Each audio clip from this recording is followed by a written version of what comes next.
안녕하세요. 저는 10년이나 된 인연을 얼마 전에 끊고 두 딸과 새로운 삶을 살고 있는 40대 여성입니다. 저에게 결혼 생활이라는 것은 소소한 즐거움을 뛰어넘는 시집살이였다고 말하고 싶네요. 저희 가족만으로 본다면 그리 나쁘지는 않았습니다만 아무래도 결혼을 하면 시댁이 생기잖아요. 시집을 간 어느 여성도 자유로울 수는 없으니 말이죠. 저 또한 처음에 결혼을 앞두고 상견례를 했을 때 시라는 것이 주는 압박감을 뼈저리게 느끼게 됐어요. 저와 남편은 소개로 만난 게 아니라 우연한 기회에 함께하게 되어 사랑을 키운 그런 연애를 했어요. 그래서 그런지 남편에 대한 저의 애정은 생각보다 컸어요. 남편의 아버지가 교수에다가 어머니도 고상한 분이라는 걸 알고 나서 저는 저의 마음을 접어보려고도 애썼지만 그게 잘 되지 않더라고요. 제가 왜 마음을 접으려 했냐고요? 당연히 저의 집 사정과 정반대의 집안이라 부담감이 컸거든요. 결혼이라는 게 고만고만한 사람들끼리 하는 게 가장 좋은 법이잖아요. 저희는 남편 집과는 다르게 그다지 잘 사는 집이 아니었어요. 아버지는 많이 배우지는 못하셨지만 건축업을 하며 저희를 먹여 살렸고 어머니도 항상 일거리를 찾아서 돈을 벌어야만 했던 가정이에요. 저는 제 부모님에 대해 애정을 갖고 자부심을 가지고 있어요. 그렇지만 서로의 조건이 이만큼 다르면 당연히 남편 집안에서 반대를 할 거라고 생각했어요. 그런데 저희 집에서도 반대를 하더군요. 너무 환경이 다른 집에 가면 너만 고생할 뿐이라고 아버지가 어찌나 말리시던지. 어머니는 눈치 보더라도 돈 걱정 안 하며 사는 게 제일이라고 하셨지만 아버지는 딸이 눈칫밥 먹으며 사는 게 싫으셨나 봐요. 교양 있는 분들이라 그러지 않을 거라 우스갯소리로 말했는데 웬걸? 교양 있는 사람이 더 심하게 눈칫밥을 줄 줄이야. 그때는 미처 몰랐답니다. 결국은 남편의 설득으로 시댁에 한번 가보게 되었어요. 상견례라던가 그런 건 아니었고 한번 갔다가 저를 탐탁치 않아 하면 그만두자 하고 생각했던 거였어요. 그렇게 시댁에 갔는데 두 분 다 의외로 호의적인 느낌이었어요. 시부는 깐깐하게 보였지만 교수님답게 옳고 그름에 민감한 분이었고 시모는 고상한 사모님처럼 보였지만 할 말은 다 하는 타입이었어요. 그리고 결혼 후에 시모가 교양 있는 말투로 독서를 한다는 걸 잘 알게 됐고요. 그때 시모는 제게 결혼을 하고 싶으면 한 가지 조건만 허락하면 된다고 하셨어요. 그건 바로 시모의 시모, 즉 시조모를 제가 맡아줬으면 한다는 거였어요.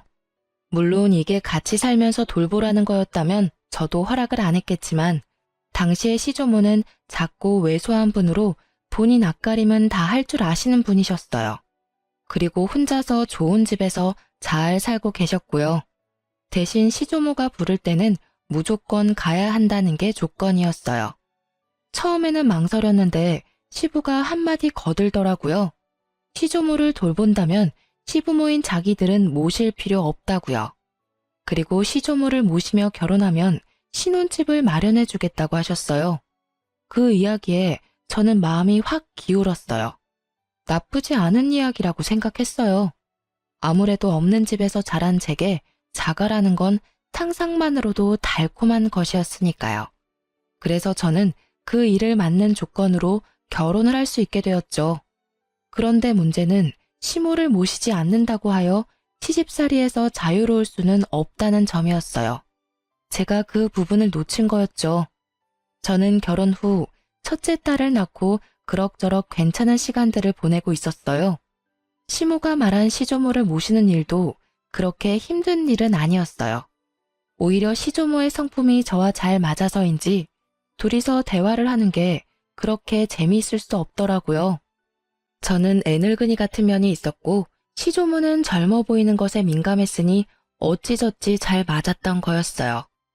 그래서 제게 시조모 부양은 부양이 아닌 말벗의 느낌에 더 가까웠어요.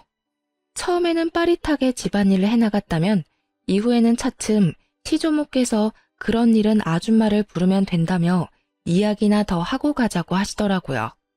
결국은 재미있게 이야기를 하고 맛있는 걸 먹는 아주 재미있는 시간이 되었으니 저야 더 바랄 게 없는 상황이었죠.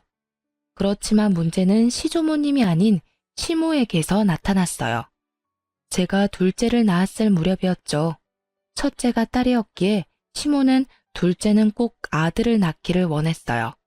그런데 어디 아이가 원하는 대로 성별을 타고 나오나요? 결국은 둘째도 딸아이였다는 게 문제의 시작이었어요. 저는 당시에만 해도 그렇게 심각하게 느끼지 못했어요. 그런데 시부모가 산부인과에 왔을 때 뭔가 잘못됐다는 걸 느꼈어요. 바로 밝은 시부의 표정과는 다른 차가운 시모의 표정 때문이었어요. 시부와 남편이 맛있는 걸 사오겠다며 나간 사이 시모가 제게 말하더군요. 첫째 때는 첫아이라 그러려니 했는데 두 번째까지 딸인 건 좀 너무하지 않니? 어떻게 넌 아들 하나를 못 낳아? 정말. 내가 남편 때문에 금팔찌를 사오긴 했다만 솔직히 네가 감히 이걸 받을 자격이 있는지는 너 스스로 생각해봐. 그리고 딸 낳고 조리할 생각은 하지 말고 보름 뒤에 집에서 김장하니까 그때 꼭 와서 거들고 가거라. 보름 뒤요? 애가 아직 어려서 다른 데 맡기기가 힘든데 올해만 좀 봐주시면. 봐주긴 뭘 봐줘? 내가 심하다고 생각하니? 아니야, 네가 나한테 너무한 거지. 어떻게 내리 딸만 낳을 수 있어? 아들이 없으면 우리 집 재산은 누가 지내? 저는 시모의 말에 할 말이 없었어요. 제가 잘못해서가 아니라 어이가 없어서요. 이 말도 안 되는 언행에 어디를 어떻게 어디서부터 지적해야 할지 알 수가 없었으니까요. 시부와 시모가 돌아오니 시모는 제게 언제 그랬냐는 듯 조리 잘하라며 덕담을 하고 돌아가시더군요. 참으로 가증스러운 모습이었어요. 저는 참다 못해 남편에게 말했어요. 어머님이 보름 뒤에 김장할 때 나더러 오래. 나 몸도 안 좋은데 김장까지 하면 진짜 반은 죽을지도 몰라. 설마 일 시킬 리가 있겠어? 산후조리 잘하라는 분인데. 그냥 손녀 보고 싶은 마음에 당신을 부른 거겠지. 일한다 생각하지 말고 갔다 와. 첫째는 내가 봐줄까? 진짜 그럴까? 근데 어머님이 아들 원하셨는데 딸 낳아서 많이 실망하시던데 그 부분에 대해서 들은 건 없어? 아니, 설마. 요즘 세상이 어떤 세상인데 딸 아들 구별해. 나는 아들보다는 딸이 더 좋아. 벌써부터 애교가 철철 넘치잖아. 남편이 딸을 좋아하니 마음을 굳게 먹었어요. 보름의 시간이 지나고 저는 일복을 입고 집을 나서려 했어요. 그런데 남편이 일하라고 시키지는 않을 거라며 편한 옷 입고 가라고 하더군요. 결국은 인부복을 원피스를 입고 시댁에 갔는데 김장이라더니 일할 사람은 저와 시모뿐이더라고요. 동서가 오기로 했는데 아예 코빼기도 보이지 않고요. 게다가 제가 흠칫 놀란 건 시모가 지독한 감기에 걸려서 콜록대고 있었기 때문이었어요. 어머님, 감기가 심하신 것 같은데 김장은 다음에 할까요? 이 상태로는 어머님도 더 힘드실 것 같고. 절인 배추를 벌써 준비했는데 어떻게 뒤로 미뤄? 무조건 오늘 하고 치러야 해. 그리고 나는 아파서 일 못하니 네가 알아서 해놔. 저 동서는 혹시 오늘 언제 온다고 해요? 둘째는 오늘 안 와. 걔는 몸이 안 좋다고 해서 쉬라고 했다. 그렇게 됐으니 얼른 시작해라. 내내 콜록거리는 시모 앞에서 저는 인상도 쓰지 못한 채 홀로 김장을 해야 했습니다. 정말로 거짓말 하나도 안 보태고 평소보다 몇 배는 더 고되고 힘든 작업이었어요. 결국은 혼자서 배추와 사투를 벌인 끝에 김장이 끝났고 집에 돌아온 저는 근육통으로 저녁 내내 앓아야 했어요. 그리고 그 다음 날부터는 열이 오르는 바람에 아이들을 안아보지도 못하고 병원까지 다녀왔어야 했죠. 시모에게 옮은 감기가 어찌나 독한지 아이들을 안아볼 수도 없게 막더라고요. 제가 애들을 볼 수 없으니 결국 남편이 애들을 떠안게 됐고 그 때문에 남편은 남편대로 애 둘을 보느라 힘든지 은근히 제 탓을 하더라고요. 아니, 도대체 어디서 감기로 옮아온 거야? 갓난쟁이 돌보면 집에 딱 붙어 있어야지. 당신 김장 갔던 날 평소보다 늦게 들어왔던데 어디 다른 데 가서 있었던 거 아니야? 산후조리 해야 할 사람이 몸 관리를 어떻게 하길래 감기에 걸려? 머리 아프니까 나한테 뭐라고 하지 마. 내가 가고 싶다고 했어? 오라고 한 건 어머님이고 등 떠민 건 당신이야. 그리고 그 감기균이 어디서 얼마 온 건지 가르쳐 줄게. 어머님이 감기 걸리셨더라고. 동서도 불참한 상태에서 나 혼자 김장하느라 정말 죽을 뻔했거든? 어떻게 몸조리도 안 끝난 사람을 불러서 일을 시켜.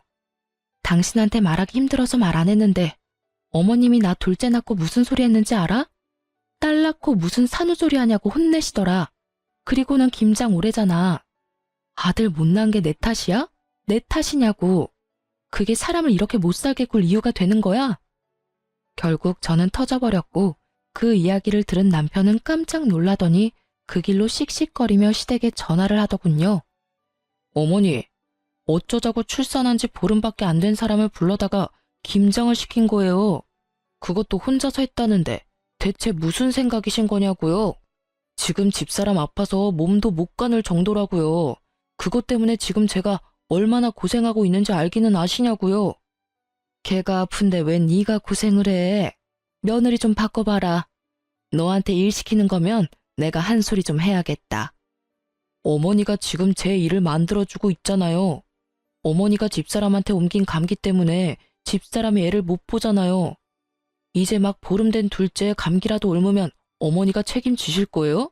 엄마가 애를 못 보니 저라도 애를 봐야 할 거 아니냐고요. 결국 시모는 별말 못하고 전화를 끊었죠. 솔직히 입이 10개라도 할 말이 없을걸요? 그러게 면역력 떨어진 산모를 왜 데려오냐 이 말이에요. 그렇게 1차로 이야기가 끝난 줄 알았는데 감기가 가라앉고 나서 시부가 저희 부부를 시댁으로 불렀어요. 저는 남편과 시댁으로 갔는데 시부의 표정이 아주 무시무시하더라고요. 그래, 아가, 감기는 다 나았고? 네, 아버님, 이제 감기는 다 나았어요. 그런데 어쩐 일로 부르셨는지. 너 혹시 이번에 김장하러 왔었니? 네, 김장하고 갔는데 혹시 무슨 문제라도 있으셨나요? 그때 제가 너무 경황이 없어서 혹시라도 김치 맛이 이상하다면 죄송합니다. 그랬구나. 역시 너희 시어머니가 너한테 되지도 않는 시집살이나 시킨 거였어. 당신은 그렇게 할 짓이 없어서 며느리 괴롭혀? 어떻게 출산한 지 보름밖에 안 된 며느리를 데려다가 김장을 시켜? 아니, 딸 낳고 뭐가 자랑이라고 미역국을 끓여 먹고 팔자 좋게 산후조리를 해요. 옛날 같았으면 당장 나가서 일할 상황이라고요. 그리고 며느리 둘이 다 안 하겠다는데 그럼 김장은 뭐 나 혼자 해요? 그럼 며느라가 김장은 누구랑 같이 했는고? 저 혼자 했어요. 동서도 그날 안 왔거든요. 어머님도 기침 감기 때문에 계속 콜록거리고 계셔서 제가 일을 다 해야 했어요. 어머님이 그날 다 해야 한다고 하셔서. 어이구, 맨날 나가서 교양 있는 척은 혼자서 다 하더니 이거 봐. 당신이 그렇게 중요하게 여기는 교양과 상식에 출산 직후의 여성을 김장에 막 부려먹어도 된다고 하든 조선시대에도 이렇게까지는 안 했을 거야. 게다가 감기에 걸려서 콜록거리면서 어떻게 애를 봐야 할 사람을 불러서 감기로 옮기도록 할 수가 있어. 상식이라고는 어디다 갖다 처박아 놨길래 이런 사달을 만들어? 결국 시부가 화를 내고 시모에게 사과하라고 했지만 시모는 절대로 미안하다 한마디를 안 하더라고요. 뭐 저도 사과받을 생각이 없기는 했어요. 그걸 보고는 시부가 저에게 미안하다며 사과를 하시더라고요. 그때 저는 앞으로도 시모와는 이렇게 대면대면 거리 두고 살기로 작정했어요. 그렇게 다짐하고 나니 그 뒤로부터는 시모에게도 할 말은 하게 되더라고요. 그렇게 시모와의 사이가 악화되고도 그럭저럭 5년을 더 살았어요. 그동안에도 시모는 저에게 날카로운 눈총을 보내기도 했어요. 그리고 추석이 지난 공휴일에 친정에서 연락이 왔어요. 딸, 빨리 병원으로 와. 너희 아버지 아파서 지금 병원에 왔는데 나 혼자 무서워서 못 있겠어. 왜, 무슨 일인데 병원이야? 너희 아버지가 갑자기 숨이 잘 안 쉬어진다고 해서 병원 응급실에 왔는데 뭐가 안 좋나 봐. 의사들 얼굴이 심각해. 전화를 받으면서 옷을 후다닥 갈아입은 제가 병원에 도착했을 때 친정엄마는 거의 무너져 있었어요. 폐암 4기에 간이며 콩팥이며 뇌까지 전이가 다 된 상태라고 하더군요.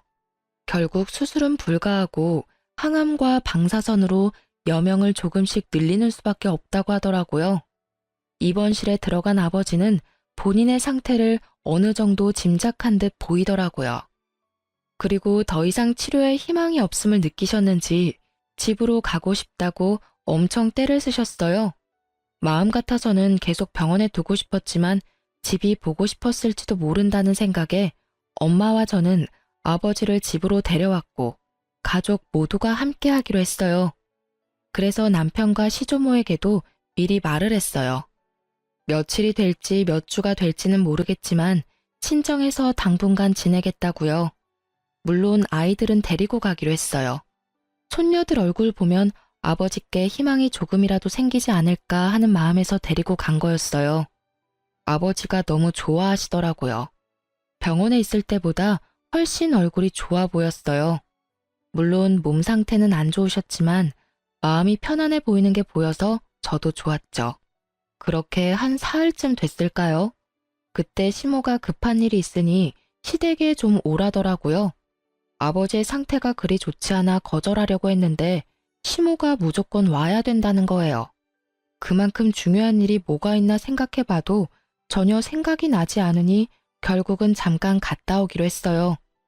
시댁에 갔더니 동서가 집에 와 있더라고요. 동서는 보름 전 출산을 하고 이제 막 조리원에서 나온 상태였거든요. 처음에는 설마 시모가 동서의 산후조리를 해주려나 하는 생각을 했어요. 동서는 시모가 원하는 아들을 낳았거든요.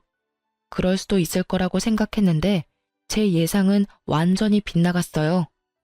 왔으면 빨리 네 동서 수발이나 들어라. 넌 뭘 하느라 집에 없어? 하긴 딸만 둘 낳은 네가 이렇게 아들 낳은 동서 얼굴 보는 것도 민망하겠지.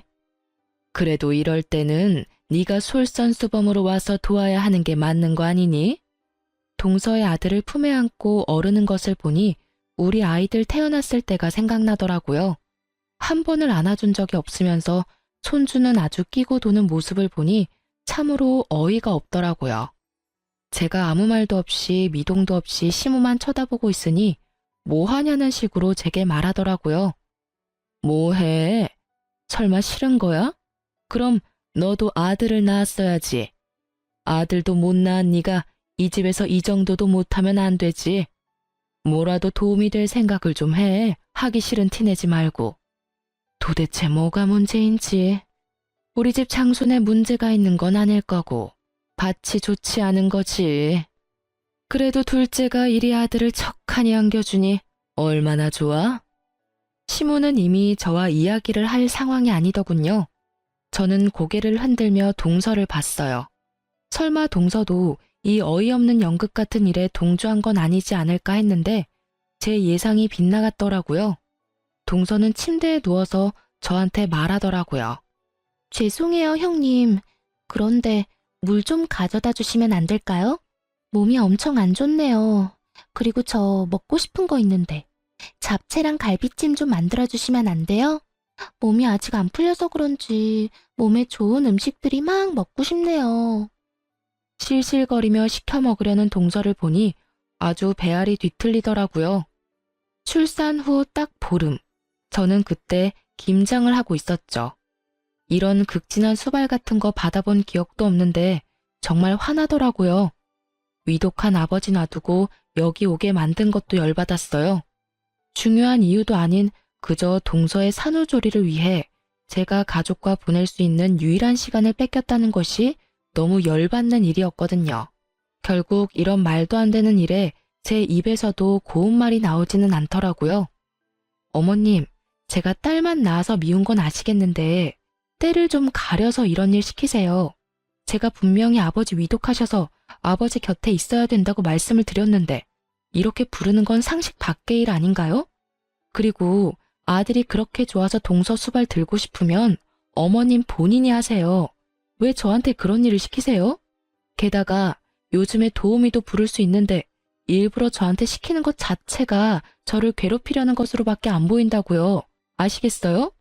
그리고 동서도 이러는 거 아니지. 내가 손윗 사람인데 아주 턱짓으로 사람을 부려먹으려고 해. 물 먹고 싶으면 알아서 가져와서 먹어. 손이 없어 발이 없어. 이런 일로 저 부르지 마세요. 아니 뭐 저런, 네가 뭐가 바빠서 이런 일도 못 도와줘? 그럼 늙은 내가 며느리 수발 들어야 되니? 어머님이 여기에 동서 불렀을 거 아니에요. 그럼 어머님이 책임지셔야지. 왜 이제 와서 애먼 사람한테 난리래요? 다 됐고 저 이제 부르지 마세요. 그렇게 말하고 나오는데 친정 엄마에게서 전화가 왔어요.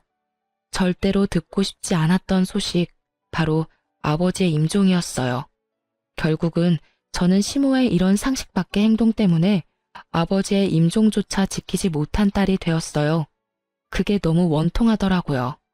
그렇게 계속 있었는데 가시는 길 배웅을 못하다니. 그래도 장례는 치러야 하잖아요. 그래서 마음을 다잡았어요. 시모의 일은 접어두고 이 장례식을 잘 치러야겠다는 생각만을 하고 있었는데 제 불붙은 가슴에 기름을 끼얹은 일이 다시 일어났어요. 이번에는 아예 대참사 수준의 사건이었죠. 아버지 장례 때 시부는 병원에 입원 중이었어요. 그래서 시모만 장례식장에 왔는데 제게 봉투를 주시더라고요. 봉투를 챙겼는데 딱 5만 원이 들어있더라고요. 따로 부의금을 낸 것도 아니고 제가 받은 게 시댁에서 우리 집에 보내는 부의금인데 5만 원. 그런데 이 5만 원에 화가 난 게 아니었어요. 제가 화가 난 건 시모의 말 때문이었죠. 시모는 제게 5만 원의 부의금을 건네더니 차가운 목소리로 말하더라고요. 사돈어른께서 가시는 길이 참 마음이 아프시겠네. 아들도 못 낳는 딸 낳아두고 저 세상 가는 마음이 어떻겠어? 그리고 어떻게 꼭 돌아가셔도 이렇게 남의 경사 때 돌아가시는지 모르겠어. 우리 집 손주 태어난 거 아시고 질투나셔서 일찍 그렇게 되신 건지도 모르지. 안 그러니? 이게 초상집에 와서 할 말인가요? 괜찮니? 라는 말 한마디라도 좋았을 일인데 여기까지 와서 그런 말을 하다니. 저는 시모의 말이 저를 향한 욕이 아니라 친정아버지에 대한 모욕으로 받아들였어요. 결국 장례식이 끝나고 꾹꾹 눌러 담았던 화를 남편에게 가서 풀었어요. 어머님, 도대체 나한테 왜 그러시는 거야? 당신 장례식장에서 어머님 봤어? 또 무슨 일 때문에 그러는데? 엄마 그러는 거 하루 이틀 일도 아니잖아. 그냥 당신이 참고 좀 넘어가면 안 돼? 아니, 당신은 왜 내가 잘못했다는 식으로 말해? 어머님이 오늘 장례식장에 오셔서 꼴랑 부의금 5만 원 주고 가셨어. 그러면서 나한테 뭘 하시는 줄 알아? 몰라. 모르겠고 듣고 싶지도 않아. 그리고 부의금 5만 원이 어때서? 돈 때문에 난리치는 거 보니 정이 다 떨어져. 엄마가 장례식장까지 간 정성이 있는데 설마 돈 적게 냈다고 뭐라 하는 거야? 너 진짜 그러는 거 아니다. 힘들 때 와주는 게 고마운 거지. 내가 돈 때문에 그러는 거라고 생각해? 아니라고. 내 말 좀 들어보고. 됐어. 듣고 싶지도 않으니까 그만해. 너만 힘든 일 있는 것도 아니고 나도 더 이상 당신이랑 엄마 둘이서 투닥거리는 거 듣기도 싫고 받아주기도 싫어. 문제 생기면 둘이서 알아서 풀어. 불가능에 가까운 걸 요구하는 남편놈을 보며 저는 이놈의 집구석이 아주 꼬라지도 보기 싫어졌어요. 그렇지만 바로 이혼이라는 단어를 내뱉지는 않았어요. 다른 사람들에게 시모가 제게 한 일들을 모두 까발려주고 싶었거든요. 그래서 모두가 모이는 날만 기다렸습니다. 냉랭한 제 모습을 보던 남편이라는 작자는 아예 저에 대해 신경도 쓰지 않더군요. 시모와 제 사이에서 끼이는 것도 지겹다나요? 완전한 해결책을 바란 것도 아닌데 남편의 그런 행동은 저를 정떨어지게 만들기 충분했어요. 그리고 추석이 되었어요. 저는 작심을 하고 어른들에게 드릴 용돈 봉투를 만들었습니다. 시조모에게는 50만 원을 넣고 시부의 봉투에는 30만 원, 그리고 시모의 봉투에는 5만 원을 넣어서 드렸어요. 역시나 봉투를 받은 시모의 얼굴이 확 상하더군요. 고상함을 추구하며 항상 무표정한 표정을 짓는 시모의 그 일그러진 표정만 봐도 기분이 한결 나아지더라고요. 이거 봐. 얘는 이래서 안 된다니까. 너 설마 시아버지, 시조모님 봉투에까지 이런 장난친 거 아니지? 이게 뭐야, 애들 용돈도 아니고. 네 동서는 봉투에 50만 원 두둑히 넣어왔던데 넌 꼴랑 5만 원 넣어왔어? 나이가 들면 나이가 든 행동을 해야지. 너보다 어린 우리 둘째 며느리가 뭘 보고 배우겠니? 윗물이 맑아야 아랫물이 맑다는데 너희는 어찌 된 게 이렇게 정반대야? 집에 도움이 되는 일을 못했으면 이런 날 부모님 기쁘게 해드릴 노력 같은 건 아예 없고. 아들아, 너 장가 잘못 갔어. 참 모질다 싶은 말들만 골라 하더라고요. 그래서 저도 따박따박 말해줬죠. 그럼 동서는 아버지 돌아가시면 50만 원 드리겠네요? 동서는 좋겠어. 이렇게 좋은 시어머니도 두고. 근데 어머님, 제가 생각이 없어서 5만 원 넣었겠어요? 어머님이 제 아버지 돌아가셨을 때 장례식장에서 5만 원만 주셔서 그렇게 담았을 뿐이에요. 어머님이 하신 그대로 돌려드렸는데 뭐가 문제인지 잘 모르겠네요. 제 이야기를 듣고 있던 시부가 깜짝 놀라더니 시모에게 따지더라고요. 이게 무슨 소리야, 당신? 내가 준 돈 200만 원은 어쨌어? 장례식장 갈 때 내가 봉투에 넣어준 돈. 시부가 나서서야 시모의 표정이 살짝 당황하더라고요. 그렇지만 여전히 뻔뻔한 고상함을 무장한 채 한마디도 지지 않고 역 같은 소리를 짓거리더군요. 아니, 아들도 못난 며느리예요. 아무리 사돈 어른이라도 그만큼 받을 만한 이유가 없죠.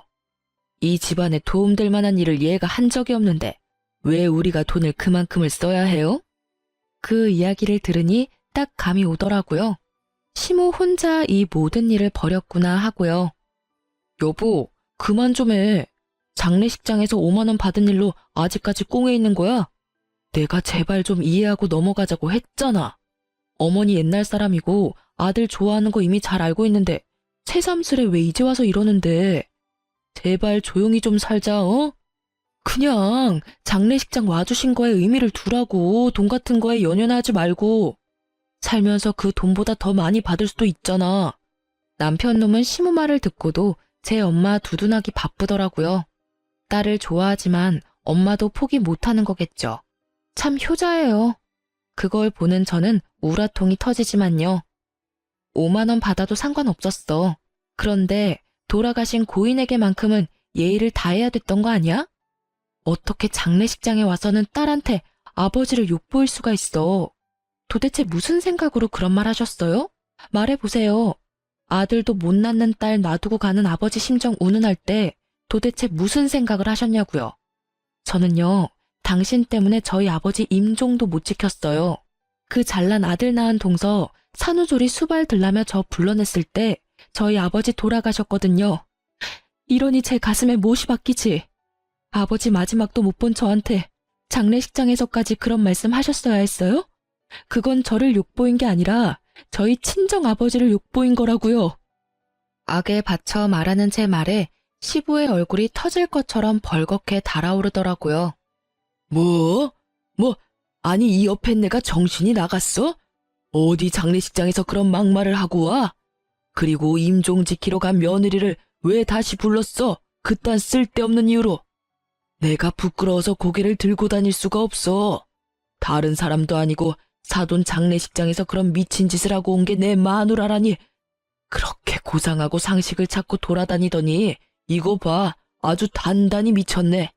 인간이 어떻게 인간의 탈을 쓰고 사돈 장례식장에 가서 그런 말도 안 되는 말을 내뱉고 와. 당신 도대체 뭐 때문에 이러는 거야? 시부의 호통 소리에 집안이 조용해졌어요. 그리고 남편 놈의 얼굴도 당황한 표정이 역력했죠. 제 말을 들으려고 하지도 않는 바람에 시모가 제게 그런 말을 했던 걸 지금 알게 됐으니까요. 당신은 그 중요한 이야기를 왜 지금 해? 미리 말했으면 내가 잘 알아서. 듣고 싶지 않다며, 알아서 잘 좀 하라며. 이제 둘 사이 신경 안 쓰겠다고 한 사람이 누군지 알아? 내가 왜 말을 안 했겠어? 말하려고 했는데 당신이 안 들은 거잖아. 나는 당신한테 이미 정이 다 떨어졌어. 이야기를 들을 준비조차 안 된 사람하고는 같이 못 살아. 그러니까 우리 이혼해. 갑자기 무슨 이혼이야? 다시 생각해봐. 어머니도 빨리 사과하세요. 이건 아무리 봐도 어머니가 잘못하신 거예요. 장례식장에서 왜 그런 소리를 하신 거예요?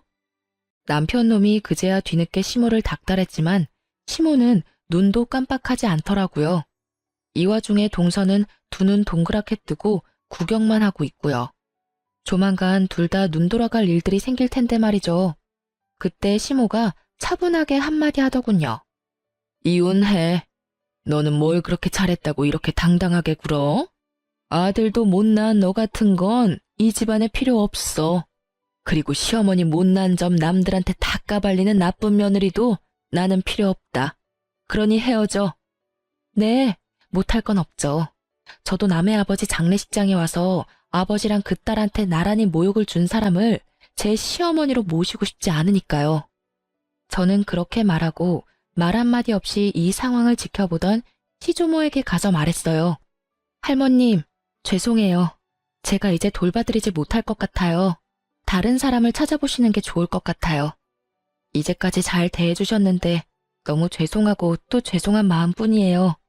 이렇게 끝을 맺게 돼서 제 마음도 너무 안 좋고. 저의 이 말에 그제야 시모 얼굴이 새파랗게 질리더라고요. 그리고 덩달아 동서의 얼굴도 팍 일그러졌어요. 그 얼굴을 보는데 어찌나 통쾌하던지 이제야 눈치를 챘나 봐요. 여태껏 저한테만 맡겨두고 아예 기억 속에서 삭제시켰는지 저와 결혼할 때 한 약속은 머릿속에서 사라졌었나 봐요. 시조모가 아직까지도 이 시가의 재산을 꽉 쥐고 있는데 시모가 아무리 대단해도 시조모에게는 찍소리도 못하거든요. 제가 이혼을 하면 당연히 제가 하던 일은 시모의 일이나 동서의 일이 될 테니 그제야 둘 다 아차 싶은 표정을 지은 거겠죠. 그래, 절이 싫으면 중이 떠나는 게 맞다. 그러면 남은 사람 중에 누가 나를 돌볼 거냐? 애미 너냐? 아니면 둘째 손주 며느리가 볼 거냐? 그런데 선임자가 워낙에 잘해줘서 말이지. 그만큼 못해주면 있던 것도 다 날아갈 것 같은데 괜찮겠니? 시조모의 말에 두 사람 다 얼굴이 새파랗게 질려서는 서로에게 할 일을 미루더라고요. 그렇게 사이좋은 고부 사이가 순식간에 틀어지는 걸 보는 이 기분이 참으로 재미있었어요. 저는 남편에게 말했어요. 당신이 딸한테는 좋은 아빠인 거 잘 알고 있어. 하지만 당신 어머님이 우리 딸들을 어떻게 생각하는지 잘 알았지?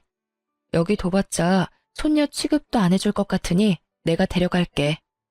제 말에 남편은 한마디도 못하더라고요.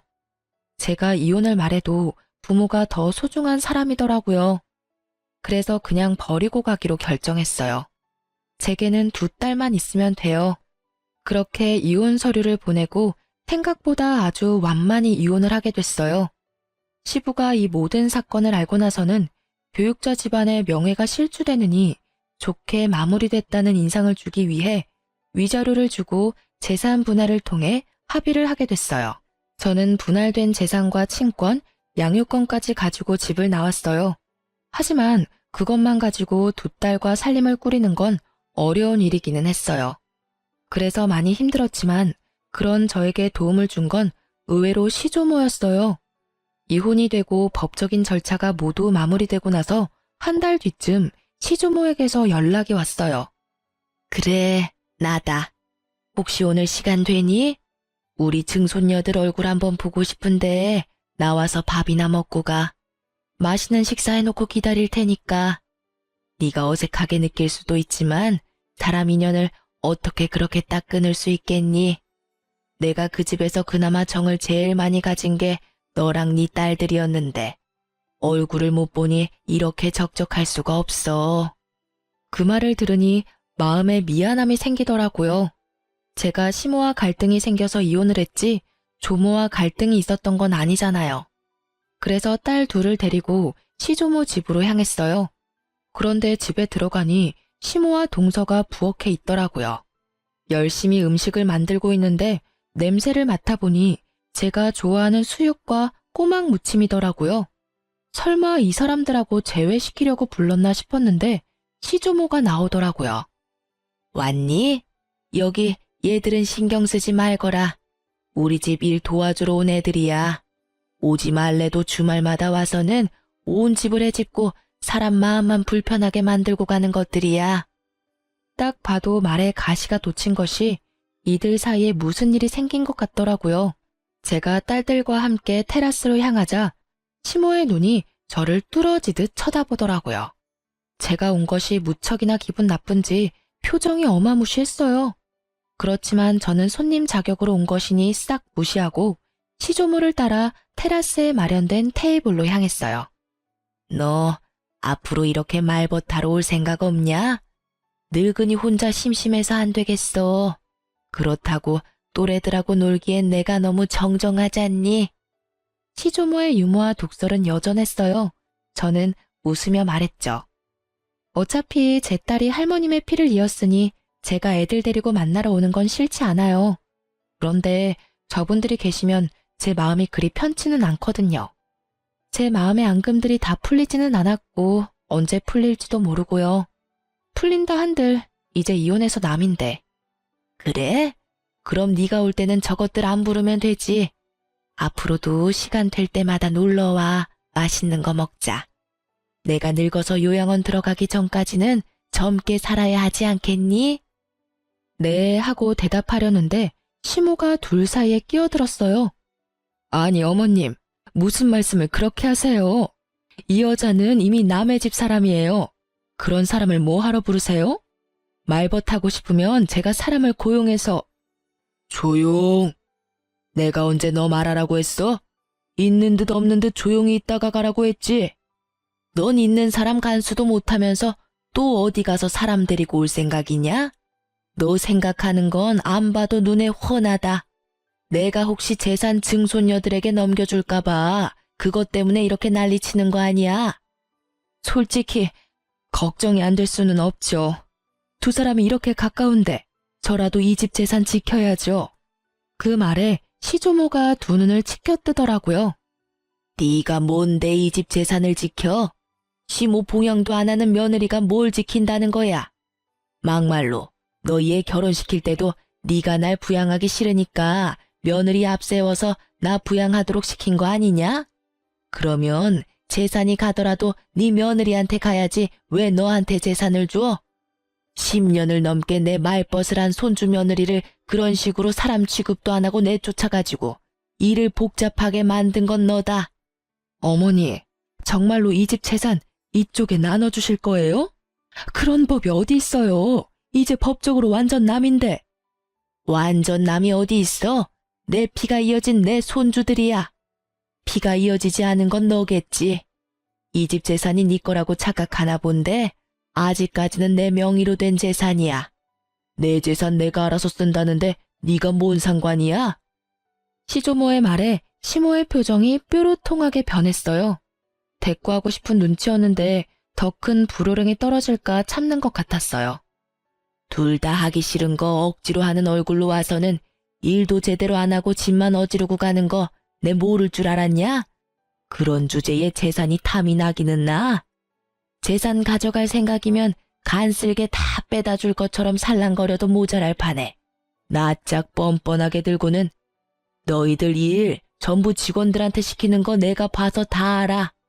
둘째 손부는 10년의 정이 있고 증손녀들도 아주 내 마음에 쏙 들게 컸으니 재산을 물려주지 않을 이유도 없어. 부양하러 온 주제에 사람 불편하게 만드는 너희보다는 훨씬 가족 같은 게 둘째 손부야. 시조모는 그렇게 말하고 통장과 도장을 하나 꺼내더라고요. 이혼 전에 주려고 했던 건데 지금 주게 되는구나. 자, 여기 얼마 안 되지만 6천만 원이다. 네가 나를 모시러 온 그달부터 꼬박꼬박 50만 원씩 넣었어. 내가 주는 선물이고 그게 불편하면 퇴직금이라고 생각해라. 그간 고생 많이 했다. 어머님, 그걸 왜 생판 남한테 주시냐고요? 이혼하면서 위자료며 재산 분할로 다 가져갔어요. 그거 안 주셔도 제 살만하다니까요? 네가 기어코 내 재산을 물려받기 싫구나. 네 남편한테도 이야기해줄까? 그 말에 시모가 즉시 입 다물고 깨갱하더라고요. 저는 시조모의 선의를 좋은 마음으로 받아들였고 그 돈과 위자료, 재산 분할로 받은 돈으로 지방의 작은 아파트를 구할 수 있었어요. 그 뒤로도 시조모와는 좋은 관계로 잘 지내고 있어요. 그러나 시모와 동서는 결국 조모의 화를 피하지 못한 듯 하더라고요. 시조모가 지나가는 말로 슬쩍 이야기하시더라고요. 얼마 전에 유언장을 썼는데 쓸데없는 이름 2개를 지워버렸어. 내 평생 돈이라고는 들고 나가는 게 제멋대로라 내가 마음대로 하는 게 아니라는 생각이었는데 그것들 하는 걸 보니 아주 아깝더라고. 그래서 빼버렸지. 그랬더니 아들놈이 지 마누라를 잡는데 아주 배꼽 잡고 웃었구나.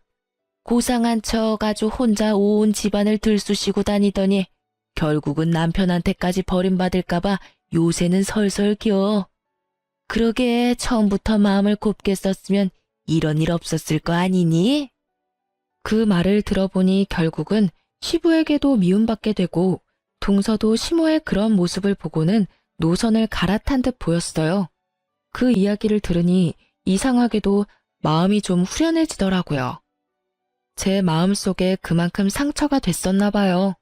하긴 장례식장에서 그런 일을 겪을 줄 누가 상상이나 했겠어요? 2 딸들은 시모가 자기들을 홀대한 걸 기억하고 있어서인지 제 이혼도 잘 받아들여 주었어요.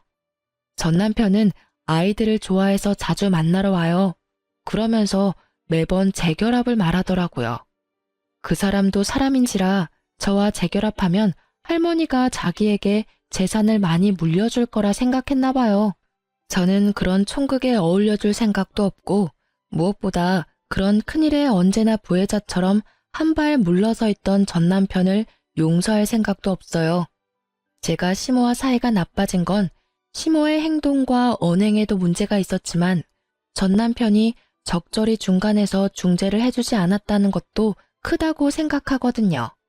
그냥 이렇게 가끔 아이들을 만나러 오는 아빠 역할만으로도 저는 충분히 고맙게 생각하고 있고 딱 그뿐인 감정이에요.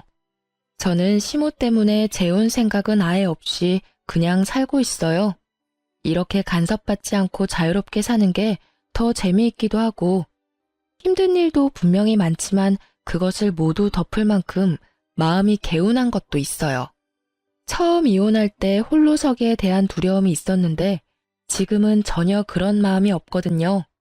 글을 쓰다 보니 한없이 길어졌지만 제가 하고 싶은 이야기는 다 쓴 것 같아요. 제 이야기에 같이 욕해주시는 분도 계실 거고 안타까워할 분들도 계실 거예요. 그렇지만 저는 지금 그 어느 때보다도 즐거운 하루를 보내고 있어요. 모두들 저처럼 홀가분하고 행복한 하루를 보내시길 바래요. 글 읽어주셔서 감사합니다.